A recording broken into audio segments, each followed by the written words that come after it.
अस्सलामुअलैकुम वरहमतुल्लाहि वबरकातुहू। नक़ीब मिल्लत बैरिस्टर असदुद्दीन अवैसी साहब की हिदायत पे आज कुल हिंद मजलिस इत्तेहादुल मुस्लिमीन नलगुंडा ज़िला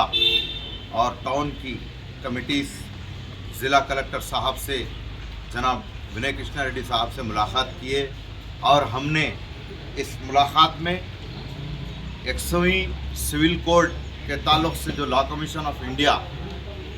14 तारीख को जून की 14 तारीख को जो नोटिफिकेशन दिए और पब्लिक से ओपिनियन सीख करें,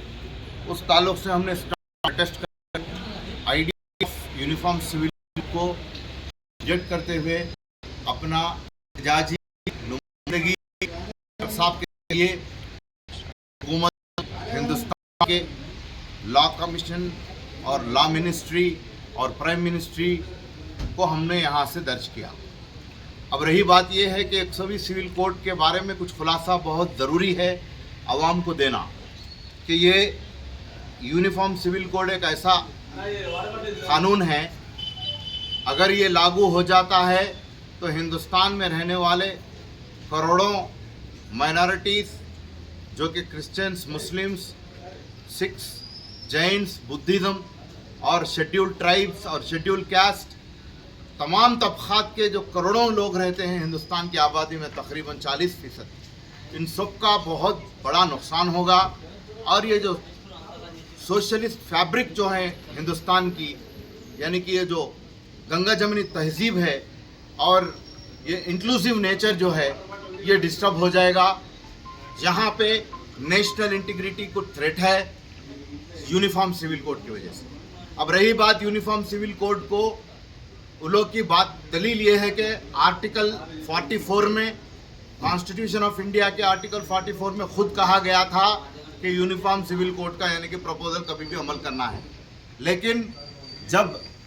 कॉन्स्टिट्यूएंट असेंबली डिबेट हुआ था डॉक्टर भीमराव अंबेडकर साहब की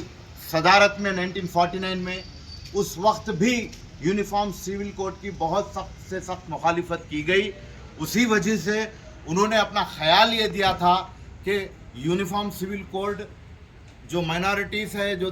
जितने भी ट्राइब्स है, ये तमाम लोगों के कल्चर को प्रोटेक्शन करते हुए जो लोग वॉलंटरली यूनिफॉर्म सिविल कोड अपनाना चाहते हैं, सिर्फ वो तबका ले सकता है। जो नहीं अपनाना चाहते हैं वो अपने अपने मजहबी यानी कि मजहबी आज़ादी को और मजहबी कल्चर को प्रोटेक्ट करते हुए मानने की पूरी सहूलत कॉन्स्टिट्यूशन ऑफ इंडिया में दिया गया था। आर्टिकल 25, 26, 27, 28, 29 तक के पूरे प्रोविजंस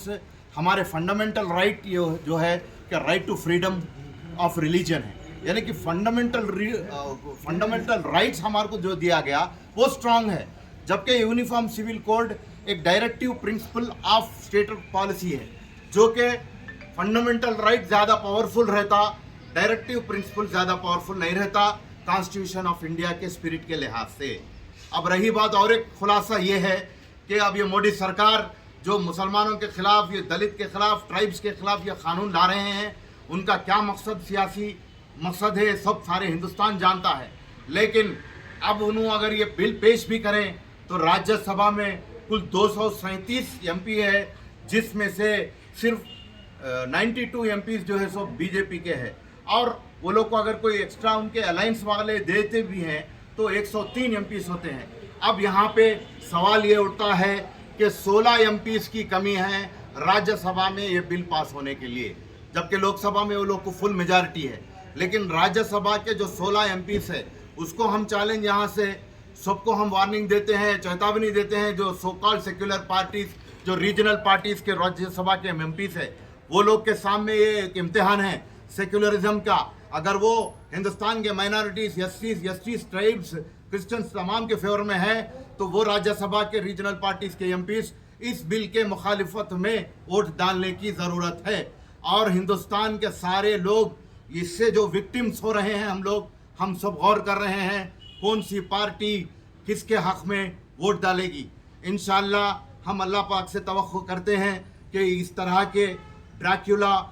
ऐसे जहरीले यानी कि बिल्स, क़वानीन हिंदुस्तान में लागू ना हो, क्योंकि ये हमारी पीसफुल इंटीग्रिटी की जो कल्चर है वो ख़राब ना हो। जज़ाकल्लाहु खैर। अस्सलामु अलैकुम व रहमतुल्लाहि व बरकातुहू।